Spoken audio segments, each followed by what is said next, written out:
मैं हूं आपका दोस्त वलीद बिन तारिक।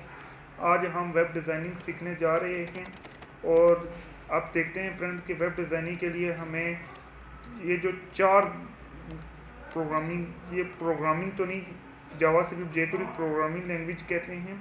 ये H T M L, C S S, JavaScript jQuery. H T M L friend hypertext markup language है। C S S का skater style sheet है जो मार्कअप को स्टाइल करने के लिए यूज़ होती है। तो फ्रेंड सबसे पहले हम एच टी एम एल से स्टार्ट करते हैं। एक कंप्लीट वेबसाइट बनाने के लिए हमें ये चारों लैंग्वेजेस ज़रूर आनी चाहिए। तो सबसे पहले हम H T M L use करेंगे, एच टी एम एल को सीखेंगे, एच टी एम एल के मुख्तलिफ टैग्स को सीखेंगे, फिर उनके ऊपर सी एस एस कैसे अप्लाई होती है ये सीखेंगे, फिर जावा स्क्रिप्ट और जे क्वेरी की फंक्शनैलिटी यूज़ करेंगे मुख्तलिफ एच टी एम एल के टैग्स पर। फ्रेंड कोई भी एक स्टैटिक वेबसाइट बनाने के लिए हमें एच टी एम एल का बेसिक नॉलेज ज़रूरी है।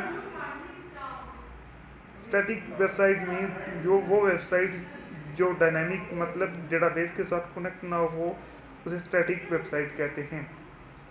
तो आए चलिए फ्रेंड अब एच टी एम एल से शुरू करते हैं। पहले हम एच टी एम एल का एक बेसिक सा स्ट्रक्चर ड्रॉ करते हैं, फिर आपको मैं बताऊंगा कि किस तरह उसके ऊपर सी एस एस अप्लाई होती है। पहले एच टी एम एल से स्टार्ट करते हैं। तो पहले मैंने पहले ही कुछ टैग्स बना के रखे हुए हैं एच टी एम एल के। सबसे पहले ये फ्रेंड के हमने एच टी एम एल का समझाने के लिए बेसिक ऐसा ही है कि फ्रेंड एक बॉडी की मिसाल ले लें आप। उस बॉडी में हेड होता है, हमारी बॉडी में हेड है, फिर कंप्लीट जो इंसानी ढांचा है उसमें हेड बॉडी है। इसी तरह H T M L start होता है यहाँ, फिर एच टी एम एल यहाँ एंड हो रहा है, ठीक है। फिर हेड का टैग स्टार्ट होगा, फिर हेड का टैग एंड होगा, फिर इसी तरह बॉडी का टैग स्टार्ट होगा फ्रेंड और बॉडी का ही टैग एंड होगा। पहले हम इस ये कंप्लीट, फिर मैंने इसमें मुख्तलिफ टैग्स बनाए हुए हैं। हम इसको यहाँ क्रोम में रन कर लेते हैं, फिर मैं आपको गाइड बताऊँगा। ये देखें, ये मुख्तलिफ टैग लाइन्स हैं फ्रेंड। जो ये H1 का टैग है, H2 का टैग, H3 का, H4 का, H5 का और H6 का। तो H1 का टैग फ्रेंड यहाँ हमने पहले इसे हम ख़त्म कर देते हैं। देखें फ्रेंड, H1 का टैग सबसे बड़ा होता है इसमें, ये जो हेडिंग जितनी भी होती हैं। तो ये देखें फ्रेंड, हम इसे रिफ्रेश दोबारा करते हैं, ये H1 का टैग हो गया। अब हम H2 का टैग ड्रॉ करते हैं। H2 का टैग भी इसी तरह H1 H2 स्टार्ट हुआ और फिर H2 एंड हुआ। HTML में कोई भी जितने भी टैग्स होते हैं फ्रेंड, वो स्टार्ट होता है फिर उसमें एंडिंग होता है। कुछ ऐसे टैग हैं जो एंड नहीं होते, लेकिन मोस्टली जो टैग्स होते हैं ना HTML में वो एंड होते हैं। अब ये देखें फ्रेंड, H2 का टैग यहाँ स्टार्ट हुआ और एंड हुआ। अब H2 का टैग H1 से का साइज इस H2 का कम होगा H1 से, ये देखें। इसी तरह H6 तक, H6 का सबसे छोटा होता है, साइज सबसे छोटा होता है, और H1 का साइज सबसे बड़ा होता है।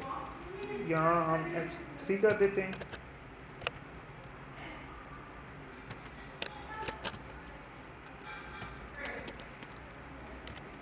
H4 कर देते हैं हम इसे, H4, और इसे कर देते हैं H5 कर देते हैं फ्रेंड, और इसे कर देते हैं H6।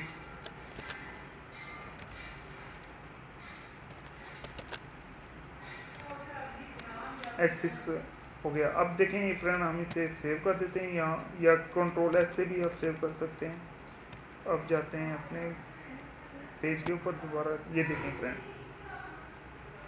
अब ये टैग्स H1 का सबसे बड़ा साइज़ है, H2 का उससे छोटा है साइज़, और H3 का भी उससे छोटा साइज़ है, H4 का और H6 तक।